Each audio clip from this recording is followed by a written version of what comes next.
খ্যাপা করেছে কি জালসা শুনে বাড়ি গেছে ভাই। বাড়ি যায় একটা সিমেন্টের বস্তার মানে ব্যাগ সিলিয়ে লেছে বড় করে, আধমন ছপ্পা সারি বালু ভরে লেছে ব্যাগে, আর ঘাড়ে লটকে নিয়ে যাচ্ছে। যেখানে পেশাব করা লাগছে এক খাবল বালু বাহির করে ওখানে ছুঁয়ে দিচ্ছে, কাহিনে দা ঘুচ্ছু বানাইছে দিয়া তখন ওখানে পেশাব করছে। খ্যাপা এবার ওরকম করে করে পেশাব করছে, বালু ঢুয়েলে বেড়েছে। তো ফের আপনাকে ভাদুতে লদা পড়াতে জালসা, তোকে বলছে হাজি ভাই উত্তর দিনাজপুর থেকে হজরত আলী আসছে জালসা করতে, তো চলো সিনা আসি গা। যাবো না? কেনে যাবে না যে ভাই? যাবো না। কেনে? বলছে একদিন জালসা শুনতে গেছি আপনার এদিকে দিয়া এই কারবনা ভাতার মারি, হ্যাঁ দিয়া কোচে জালসা শুনতে গেছি, দিয়া উঠে করে মুলবি বোঝা চাপিয়ে দিয়ে বালু ঢুয়ে ওড় পাই না, ফের আজ হজরত আলীর জালসা শুনতে যাবো, ও কোন বোঝা ফের চাপিয়ে দিবে, তখন আর মানে হিলে কি পারবো না। তখন মুলবি কি কয়েছে তুমি বালু ঢুয়ে নিয়ে বেড়াই অধবঞ্চ পাশে কয়েছে যে ভাই যখন পেচ্ছাবের দরকার হবে তুমি নরম মাটি দেখে পেচ্ছাব করিও, বা ওরকম সাবধান সতর্ক হিসাবে পেচ্ছাব করিও। ওই পায়খানার কিনার হাতে করবে, কান হাতে সাইড কেটে দিবে, একদম এক ফোঁটা কোনো দিকে যাবে না, চলে এবার যদি ফের ওই পেশাবের ওপরে পেশাব করবেন তো ওই ম্যাগ ফুটা গড় গড় করে আপনার চাঁদির উপর পুরা চড়বে। পেশাব করতে করতে মানুষের শিক্ষা হয়ে যায়, আস্তে আস্তে বড় হয়েছে কিনা নাকি। তো এইভাবে পেশাব করতে, তো খ্যাপাকে কি কয়েছে তুই বালু ঢেলে বেড়া, কিন্তু আসলে প্যাটের খ্যাপা, ও তখন ব্যাগ সিলিয়ে বালু ঢেলে বেড়েছে। তো ওইরকম আপনারা ফের ওই বালু ঢুয়েলে বেড়ায় না, কথাটা আপনারা বলি না বালু ঢুতে, বুঝতে পারলেন? তো জালসাটা মন দিয়ে শুনেন তাহলে আপনারা ভালো লাগবে নাকি। মুড়ি গেলা ঝুঁকাবেন, হ্যাঁ করবেন, তাহলে ভালো লাগবে করতে নাকি। আচ্ছা এবার একটা মাইয়া লোকের কথা শুনেন না, তো ফের ওরা কহবে যে মানে মেয়ে ছেলের একটা কথা শুনেলেন, অনেক মাইয়া ছেলে ওরা একটু মোটা হুঁশ বেশি থাকে, বুঝলেন? ওর হুঁশটা সব দিনই মোটা, ওনার মেয়ে ছেলে এলে আল্লাহ রাসূল বলেছেন যে তোমরা মানে ওর গার্জেন না হলে বিয়ে হবে না। কেন হবে না? বেটা ছেলের গার্জেন লাগবে না, কিন্তু মেয়ে ছেলে একটা গার্জেন লাগবে, কেন ও তো হুঁশ মোটা। এই জন্য বিয়ে করে ছেলে সার স্ত্রীকে কইছে মানে ব্যাসর ঘর দিয়েছে সোহাগ রাত, তো ফুল সজ্জার রাত্রি সেদিন সোহাগ রাত, তো ইও পেটের খ্যাপা ও পেটের খেপি, মানে ইও বুঝে না কথা, ও বুঝে না।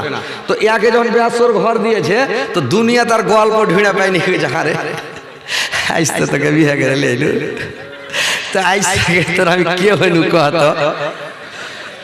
তো আর স্ত্রীটা কইছে আমি জানি না জি, আমি জানি না, যে কহা পাগলি কেটা হইনু কহা কহব, কহা মামু হইলে না,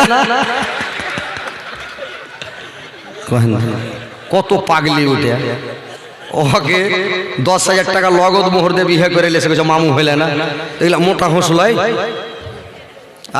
তো ওইরকম হচ্ছে কথা যে ভাই ওরা জালসা শুনতে গেছে একটা মহিলা, আর জালসা শুনতে যা কি করেছে জানেন, মহিলা জালসা শুনতে যায় মুলবি সাহেব ওয়াজ করছে, তো ওয়াজ যে করছে নসিহত করছে, তো বলছে মায়েরা আমার, বোনেরা আমার, তোমার স্বামী তোমার মাথার ছাতা। লোক পালাইতে লেগেছিল আর লোকটি কমে গেছিল, এখন দেখেন টাটিয়া খাড়িয়ে গেছে, যত বোঝা যত খাড়িয়ে আছে। তো লোক চাইছে একটু মজার ওয়াজ, হযরত আলী করবে কি কহেন? কিছু লোক বলছে হযরত আলী হাসাইছে কিনা।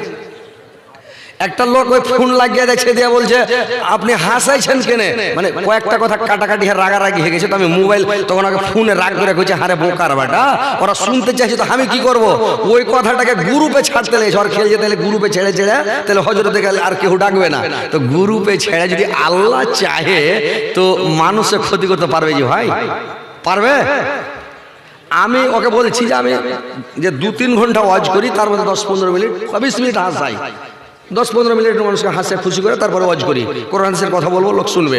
তো ও বলছে কেন হাসাবেন? আরে হাসাবো না তো লোক জালসা শুনবে? তুমি ইচ্ছাকার খালি কোরআন আর হাদিস বলো তো তোমার লোক যদি শুনে, খালি বুখারী মুসলিম থেকে ওয়াজ করার লোকটিকে বসাও তো দেখি তোমার ক্ষমতা কতখানি আছে, বুঝবে না? তো ও গ্রুপে গ্রুপে ছাড়ছে আর ভাইরাল করছে কথাটা, ওই যে বোকার বাটা হয়েছে তার লেগে। তো যা কথা হচ্ছে ভাই আপনারা মনে কিছু নেবেন না, বসেন শুনেন। আপনারা আমি শুনাইতে এসেছি কোরআন হাদিসের কথা শোনাবো, তার মধ্যে একটু এই যে কথাটা বললাম এর মধ্যে জ্ঞান নাই, জ্ঞানের কথা আছে কিনা? আপনি হাড্ডিতে পেশাব করবেন, ঠকঠকে মাটিতে পেশাব করবেন, বালুতে পেশাব করবেন, এটা না। তো আপনারাকে বললাম একটু আগে যান, মুসলমান সবাই ভাই ভাই, আপনি সুখে থাকবেন, আপনার ভাই যদি দুঃখে থাকে তো আপনাকে ভালো লাগবে? তো মুসলমান সবাই ভাই, আজকে ফিলিস্তিনের মুসলমানকে মারছে, আমাদের ভিতরটা শান্তিতে আছে, কলিজাটা ডহিছে, মানে ভিতরে একটা ব্যথা আছে, আমার মুসলমান ভাই মারা যাচ্ছে নাকি। তো ওইরকম মুসলমান সবাই ভাই ভাই। আপনারা বসে আছেন, ভাইয়ের আমার দাঁড়িয়ে আছে, জায়গা পাচ্ছে না, তো আপনারা একটু চাইবে বসে ভাইয়েরাকে জায়গা দেন, এটা একটা ভালাই করা হবে ভাই, একটু জায়গা দেন তো ভাই। চলে এসেছেন, নারে তাকবীর, উঠে যান আপনারা, উঠেন তো, একটু দাঁড়ান তো, দাঁড়িয়ে একটু যাবে বসে নেই ভাই, দাঁড়ান, উঠেন না জি, উঠে যাবেন, উঠে একটু চাপে বসেন না, একটু চাপে বসেন, আসেন জায়গা বসেন, ছোট জায়গা আপনারা জায়গা করেছেন, ছোট হযরত আলীকে ডেকে এনেছেন, আপনারা চেপে বসেন না, জায়গা দিন, ফাঁকা জায়গা, আসেন চেপে আসেন, চলে আসেন, আসেন চেপে আসেন। কেন কোয়ার্ট মিস কেন করছেন জি? এই বল না, পালাইছেন কেন? চলো বসেন, চলো বসেন, বসেন, ওরাকে জায়গা দেন না জি ভাই, একটু আগে জায়গা দেন ভাই, জায়গা জুটাইতে পারবেন না আপনারা, বুঝতে পারছেন? একটু চেপে বসে, এই জায়গাটা ফাঁকা আছে, এই জায়গাটা এসে একটু বসেন, এসে একটু আগে যান, বসে যান ভাই, বসেন, তাহলে ইনশাআল্লাহ আপনাদেরকে শুনেও ভালো লাগবে, দেখতেও ভালো লাগবে, সবাই ভালো লাগবে, আমাকে বলতে ভালো লাগবে ইনশাআল্লাহ।